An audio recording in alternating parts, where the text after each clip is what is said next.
शाळेतील विद्यार्थ्यांचे पालक, आजी माजी सरपंच, तसेच पोलीस पाटील आणि तंटामुक्ती अध्यक्ष, शाळा व्यवस्थापन समिती आज सर्वजण आपण दरवर्षीप्रमाणे 26 जानेवारी निमित्त इथे उपस्थित होतो आणि या कार्यक्रमाला या उपस्थितीने वेगळी दिशा देतो. आजही आपण या दरवर्षीप्रमाणे इथे सांस्कृतिक कार्यक्रम तसेच विद्यार्थ्यांचे भाषण वगैरे हे कार्यक्रम आयोजित केलेले आहेत. आणि आज आपण खऱ्या अर्थाने खरंच आज आपण माजी सरपंचांना सुद्धा काम आणतो तर ते सुद्धा आपल्या वेळोवेळी इथे मदत करतात.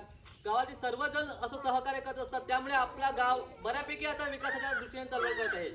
मी सर्वांना विनंती करेन की खरंच मान सन्मानाने कुठलाही व्यक्ती मोठा होत नाही. प्रत्येक कार्यात सर्वांनी पुढाकार घ्यावा. आज आम्ही जर चुकत असेल तर आम्हालाही ग्रामस्थांनी पुढे येऊन आमची चूक सुधारण्याचा आम्ही प्रयत्न करू. यासाठी आपण सुद्धा आम्हाला मार्गदर्शन करावे. तसेच आपल्या शाळेत या झेंडावंदन निमित्त दोन्ही शिक्षक नवीन आहेत. दोन्ही शिक्षक आपल्याकडे नवीन आताच नियुक्ती झाली, 2-5 महिन्यापूर्वी नियुक्ती होऊन कार्यरत आहेत.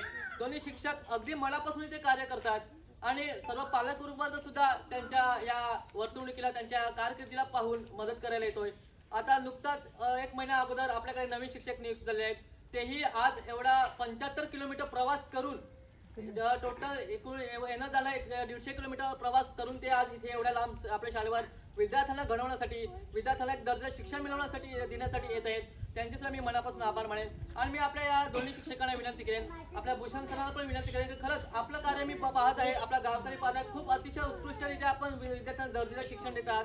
त्याचबरोबर तुम्ही उपक्रम इतर कार्यक्रम सुद्धा सहभाग होऊन सर्वांनी एक चांगला प्रतिसाद देऊन एक वेगळा आपल्या शाळेची एक दिशा निर्माण केली आहे. मी आपल्याला विनंती करेन सर की आपण इथे आल्यानंतर आपल्याला 3 ते 5 महिने जास्त झाले असतील इथे येऊन आपल्याला या गावाचा काय अनुभव आला, आपल्या इकडे पालक आपल्याला काय आपल्या पालकांचा सहभाग कसा वाटतोय आणि इथे ग्रामपंचायत माध्यम सुद्धा आपल्याला किती प्रतिसाद देते, आपल्याला इथे कार्य करण्याची जी क्षमता लाभत आहे.